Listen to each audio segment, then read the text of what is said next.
मेरी सास घर की नौकरानी सुभद्रा पर जान निछावर करती थी। मुझसे कहती अगर इस घर में रहना है तो तुम्हें उसका हर कहा मानना होगा। मुझे हैरानी होती कि भला एक नौकरानी को इतना सर पर क्यों चढ़ा रखा है, क्यों इसकी हर बातें मानती हैं। मुझे जानना था। एक दिन मैंने अपने पति से पूछा तो वह इतना घबरा गए कि उनके चेहरे से पसीने टपकने लगा। अब मुझे इसका राज जानने की इच्छा होने लगी। इसलिए एक दिन मैं सुभद्रा के कपड़े पहनकर जैसे ही सास के कमरे में गई तो मेरी जान निकल गई। हेलो, मेरा नाम कसक है। मेरी शादी की पहली रात थी। मैं अपने कमरे में कदम रखने की वाली थी कि अचानक देखा कि मेरी सास भागती हुई आई और मेरे पति से कहने लगे कि सुभद्रा की तबीयत बहुत ज्यादा खराब हो गई। मेरे साथ चलो, हम उसे लेकर अस्पताल जाते हैं। ये सुनकर तो पहले मुझे बहुत हैरानी हुई। क्या मेरी सास इतना भी नहीं जानती कि हम नई नवेली दुल्हन और दूल्हा है। सारे रस्मों के बाद हम दोनों थक हार कर एक कमरे में जाने ही लगे हैं तो ये खड़ूस सास की तरह साजिश करने आ गई है। मुझे अपनी सास से इस तरह की हरकत की कोई उम्मीद नहीं थी। शादी का पहला दिन था तो मुझे लगा था कि मेरा पति अपनी मां को समझाएगा और नौकरानी को किसी और के साथ अस्पताल ले जाने को कहेगा। भला घर के नौकरानी के लिए घर का मालिक अपनी शादी की पहली रात क्यों बर्बाद करेगा।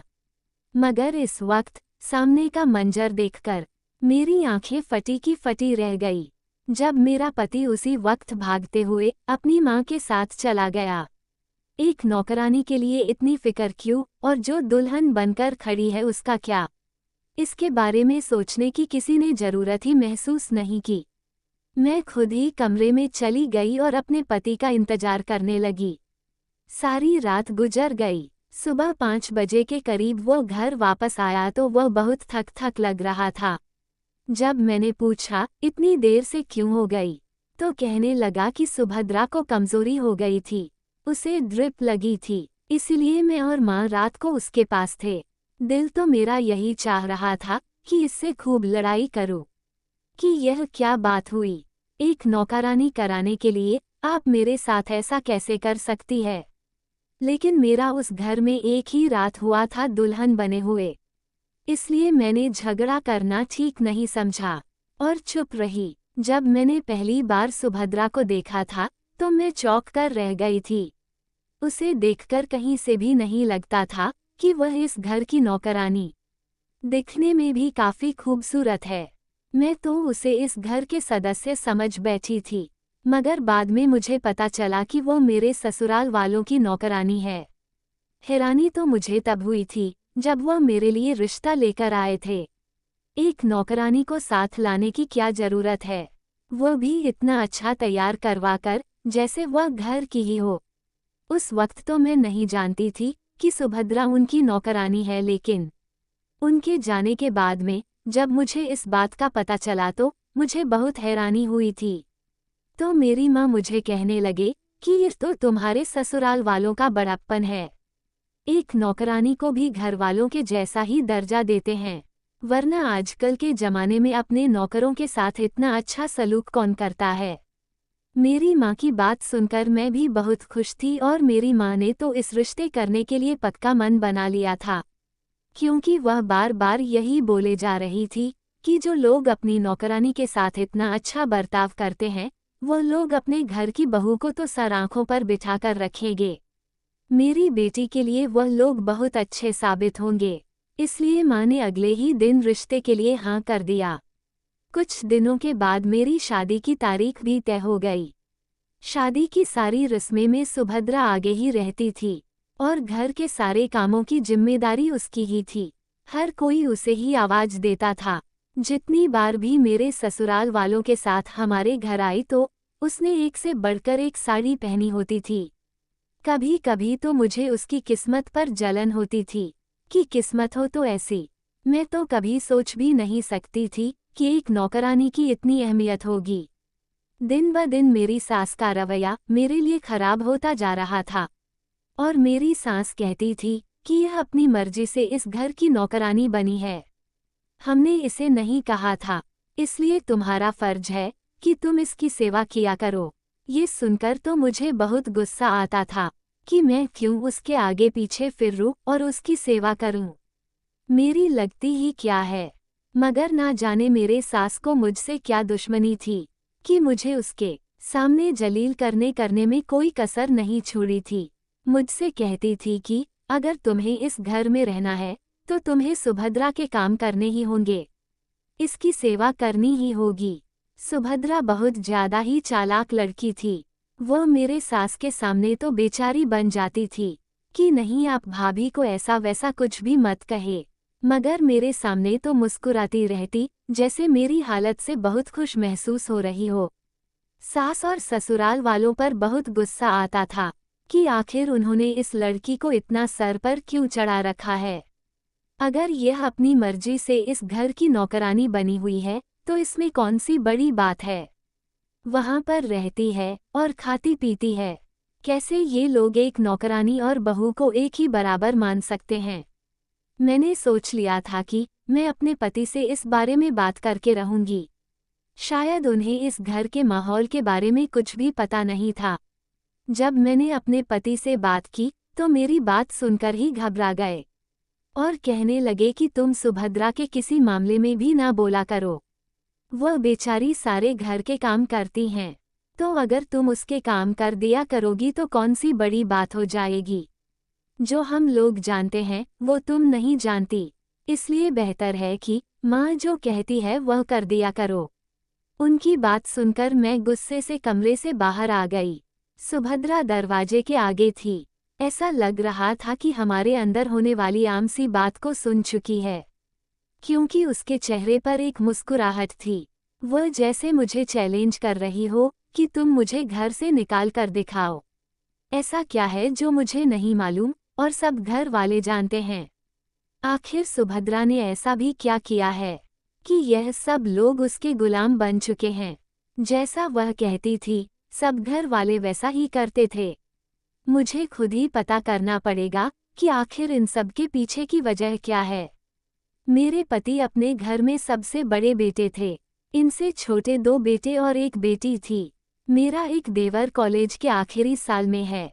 मैं सुभद्रा से बहुत तंग आ चुकी थी। मैंने अपनी एक दोस्त से सलाह लिया तो उसने मुझे कहा कि तुम्हारी क्यों नहीं इसकी शादी करवा देती हो। आखिर लड़की जात है, कब तक कुंवारी बैठेगी। इसकी शादी किसी दिन तो होनी ही है, तो इसे घर से शादी करके निकाल दो।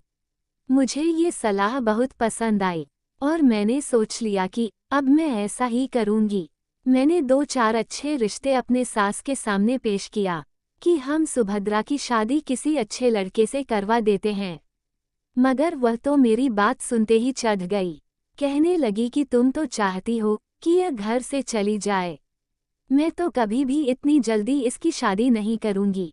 मेरा पूरा घर इसने ही संभाल रखा है, अगर यह गई तो घर की जिम्मेदारी का क्या होगा। मैंने अपनी सास से कहा कि मैं किस लिए हूँ, सब कुछ मैं संभाल लूंगी। मेरे सास किसी भी सूरत में मान ही नहीं रही थी। मैं समझ नहीं पा रही थी कि ऐसा क्या डर है कि शादी नहीं करना चाह रही हैं। मैं अपनी सास से बात करके कमरे से बाहर निकली तो सुभद्रा आगे ही खड़ी थी। मुझे देखकर अजीब से लबज में कहने लगी, भाभी आप अभी मेरी शादी की फिक्र छोड़ दें, जब करनी होगी तो मैं खुद कर लूंगी। मुझे किसी की इजाजत की जरूरत नहीं है। मैं तो हैरान ही रह गई कि अजीब लड़की है, इसे तो किसी की फिक्र ही नहीं है और घर वाले इसकी फिक्र में मरे जा रहे हैं। मैं देखी थी कि सुभद्रा एक ही टाइम पर शाम की चाय लेकर मेरी सास के कमरे में जाती थी और फौरन ही वापस पलट जाती थी। मैंने कई बार इनकी बात सुनने की कोशिश की, मगर मुझे हमेशा नाकामी का ही सामना करना पड़ा था। वक्त गुजारते जा रहे थे और वक्त गुजरने के साथ साथ मेरा ये शक यकीन में बदलता जा रहा था कि कोई ना कोई बात तो है, कोई ना कोई राज तो है, जिसका जानना मेरे लिए बेहद जरूरी है। सुभद्रा घर में नहीं थी, शायद बाजार गई थी। जब घर पर नहीं होती थी तो मुझे ऐसा लग रहा था जैसे मैं किसी भारी बोझ से आज़ाद हो गई है। इसी दौरान मेरी घड़ी पर नज़र पड़ी तो मैंने देखा कि यह तो वही वक्त है जब वह मेरी सास के कमरे में उनके लिए चाय लेकर जाती है। आज वह नहीं थी तो मैंने सोचा मैं उसके दिल में घर बनाने के लिए सास के लिए चाय ले जाती हूँ। इस वक्त मैंने सर पर दुपट्टा ले रखा था, जिससे मेरा चेहरा पूरी तरह से ढक गया था। मेरा चेहरा देखना बंद हो गया था। मैं चाय की ट्रे रखकर वापस आने लगी तो मेरी सास मुझे सुभद्रा समझकर कहने लगी कि आखिर तुम कब तक मुझसे नाराज रहोगी? तुम मुझे माफ क्यों नहीं कर देती? फिर अचानक मेरी सास की नज़र मुझ पर पड़ी तो वह एकदम से घबरा गई थी और कहने लगी, मेरे कमरे में इस वक्त क्या करने आई हो?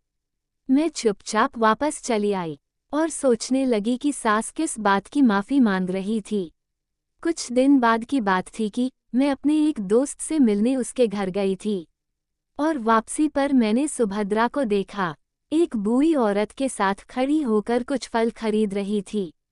मुझे कुछ अजीब सा लगा कि सुभद्रा इस औरत के साथ क्यों खड़ी है और क्या लगती हैं। मेरे जानकारी के अनुसार तो सुभद्रा इस दुनिया में अकेली औरत थी और इसका इस दुनिया में कोई नहीं था। मेरे लिए तो बहुत अच्छा मौका था कि मैं मालूम तो करूं कि यह कौन से रिश्तेदार है जिसके बारे में घर में किसी को भी मालूम नहीं है। फल खरीदने के बाद धीरे धीरे चलती हुई उस बूढ़ी औरत को घर में पहुंचाकर वापस आ गई। अगले दिन मैंने बातों ही बातों में सरसरी अंदाज में पूछा कि तुम्हारा कोई तो इस दुनिया में होगा, कोई रिश्तेदार या कोई जान पहचान वाला तो होगा।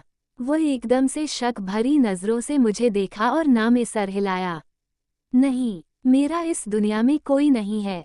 वह सरासर झूठ बोल रही थी और इसके पीछे क्या वजह थी, यह मुझे मालूम करना था। 2 दिन के बाद मैंने सुभद्रा को चोरी चोरी घर से बाहर जाते हुए देखा तो मैं जल्दी से भागकर कमरे से बाहर निकली और किसी को भी बिना कुछ बताए बगैर मैं उसका पीछा करने लगी। उसने बाजार से कुछ सब्जियां और फल खरीदे और उसी बूढ़ी औरत के घर पर जाकर दे आई। मैंने नोट करना शुरू किया तो ये जानकर मुझे हैरानी होने लगी कि इसका तो हर 2 दिन के बाद सब्जी और फल वगैरह जाकर उस बूढ़ी औरत को पहुंचाती थी। आखिर इसकी मदद के जज्बे के पीछे क्या कहानी हो सकती थी? मैं चाहती थी कि इसी बूढ़ी औरत से ही मालूम करो कि यह कौन है, मगर मैं उस औरत को क्या जवाब देती कि मैं कौन हूँ? ये सब क्यों मालूम कर रही हूँ? इसके लिए पहले मुझे उससे जान पहचान बनानी पड़ेगी। मुझे बाजार में कुछ खरीदारी करनी थी कि मैंने उस बूढ़ी औरत को देखा। वह सड़क पार करने की कोशिश कर रही थी। ट्रैफिक बहुत ज़्यादा था तो मेरे लिए बेहतरीन मौका था। मैंने इसका फ़ायदा उठाते हुए मैं जल्दी से आगे बढ़ी और उनका हाथ पकड़कर सड़क पार करवाई। वह बहुत खुश हुई और मेरा शुक्रिया अदा किया। मैंने कहा कि आपका इस दुनिया में कोई भी नहीं है जो आप इस उम्र में अकेले बाहर निकली हुई है। तो वह कहने लगी, नहीं, ऐसी कोई बात नहीं है। मेरी एक बेटी है ना, लेकिन वह नौकरी करती है तो कभी कभार ज़रूरत पड़ती है तो बाहर निकलती हूँ। हालांकि वह तो बहुत मना करती हैं। ये सुनकर तो मैं चौंक ही गई थी। यानी कि सुभद्रा उनकी बेटी है। फिर क्यों सुभद्रा ने कहा था कि उनका इस दुनिया में कोई नहीं है? शायद वह मुझसे झूठ बोल रही थी। मैंने सोच लिया था कि अब मुझे क्या करना है। मैं घर आकर सुभद्रा के कमरे में गई और उसके कपड़े पहन ली। मेरा और सुभद्रा का शरीर लगभग एक ही जैसा था, इसलिए कोई अगर हमें दूर से देखता तो वह पहचान नहीं पाता। मैं सुभद्रा के कपड़े पहनकर और चाय लेकर अपनी सास के कमरे में चली गई। चेहरे को मैंने जानबूझकर ढक लिया था। जैसे ही मैं चाय देकर वापस पलटने लगी तो मेरी सास कहने लगी, मेरी बात तो सुनो, कितने दिन तू मुझसे नाराज रहोगी? बस थोड़ा सा वक्त दे दो। तुम्हारा ऐसे ही बहुत बड़ा एहसान है मुझ पर कि तुमने मुझे अपनी माँ की मौत के लिए भी मुझे माफ़ कर दिया। मुझे भी अपनी माँ के बराबर समझा है। तुम जो कह रही हो मैं वैसा ही करूँगी सब कुछ। मैंने इतना ही सुना था कि मेरे सब्र का पैमाना टूट गया कि आज तो हकीकत बतानी पड़ेगी। मैंने अपने चेहरे से दुपट्टा पीछे हटाया। मेरी शक्ल देखकर मेरी सास के चेहरे की रंगत उड़ गई। मुझ पर चिल्लाते हुए कहने लगी कि तुमने सुभद्रा के कपड़े क्यों पहने हुई हो? तुम क्या खेल खेलने की कोशिश कर रही हो? मैंने समझाते हुए कहा कि तो सुभद्रा खेल रही है। क्या कह रही थी कि आप इसकी माँ की मौत के जिम्मेदार हैं, जबकि इसकी माँ तो जिंदा है। मैं खुद इसकी माँ से मिली हूँ। ये सुनकर मेरी सास चौंक कर रह गई और कहने लगी, तुम कुछ नहीं जानती हो, तुम इन सब से दूर ही रहा करो। मैं इसकी माँ की मौत का जिम्मेदार हूँ।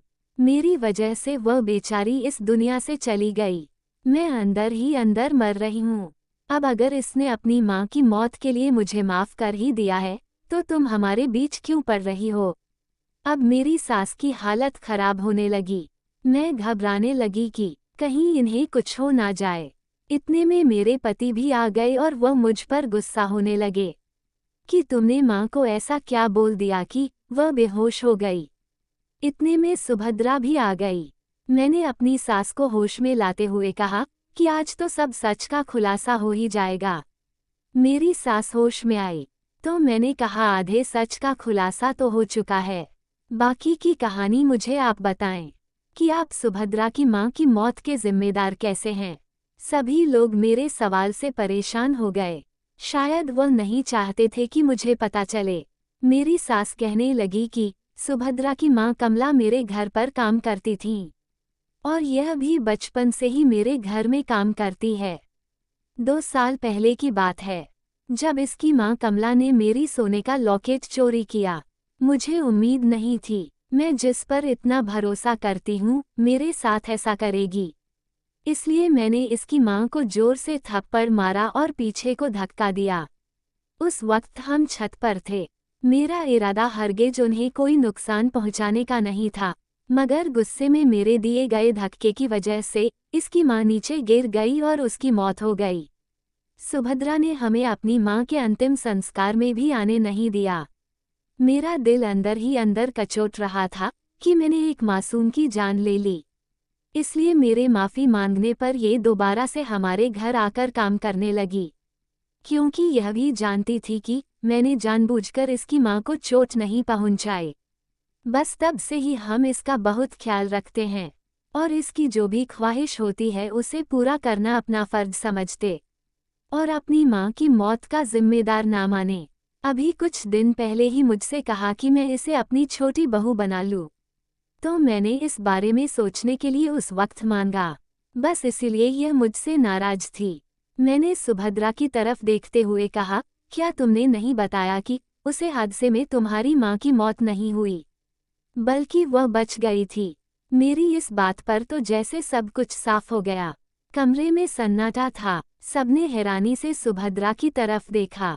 वह नजरें चुराने लगी थी। मैंने अपनी सास से कहा कि यह लड़की पिछले 2 साल से आप सबको बेवकूफ़ बना रही है। सुभद्रा ने कभी सोचा भी नहीं था कि सबके सामने उसकी हकीकत खुल जाएगी। सुभद्रा के पास अब कोई चारा नहीं था। वह शर्मिंदा होते हुए कहने लगी, मैं बचपन से ही अमीरों जैसा बनने के ख्वाब देखती आ रही हूँ। मेरी माँ मुझे बहुत समझाती थी, मगर फिर भी मैं यही चाहती थी कि किसी बड़े घर की बहू बनूं। मालकिन का छोटा बेटा मेरी ही उम्र का है। मैं हर वक्त सोचती रहती थी, छोटी बहू बना ले, फिर कुदरत ने मौका दे दिया। उस दिन वह लॉकेट में ही चुराया था, लेकिन माँ ने वह इल्जाम अपने सर ले लिया और फिर वह हादसा हो गया। मेरी माँ बच गई थी, लेकिन मेरे दिमाग में एक प्लान आया। इस घर में घुसने का और सबको अपने बस में करने का तरीका आया। मैंने बताया कि मेरी माँ मर गई और फिर मेरे प्लान के अनुसार मालकिन मुझे इस घर में दोबारा ले आई। मेरा मकसद भी पूरा होने वाला था, क्योंकि आप मुझे अपने छोटे बेटे को मजबूर करके मुझे घर की दूसरी बहू बना देती। सुभद्रा की सारी प्लानिंग सुनकर सब दंग रह गए थे। उम्र में मुझसे कहीं कम थी, मगर इसकी चालाकी पर आज तक किसी को भी शक नहीं हुआ। मुझे सुभद्रा को कहने की जरूरत नहीं थी कि वह घर से निकल जाए। वह जान गई कि अब इसका दाना पानी यहाँ से उठ गया है, इसलिए चुपचाप चली गई और कभी फिर वापस हमारी जिंदगी में नहीं आई। आज मेरे सबसे छोटे देवर की शादी है तो अचानक से मुझे सुभद्रा की याद आ गई, तो मैंने ये कहानी लिखी। तो दोस्तों, आपको ये कहानी कैसी लगी, जो कमेंट सेक्शन में ज़रूर बताएं और चैनल को लाइक, शेयर और सब्सक्राइब जरूर करें। ताकि हर वीडियो पर नोटिफिकेशन सबसे पहले आप तक पहुंचे। धन्यवाद और आपका दिन शुभ रहे।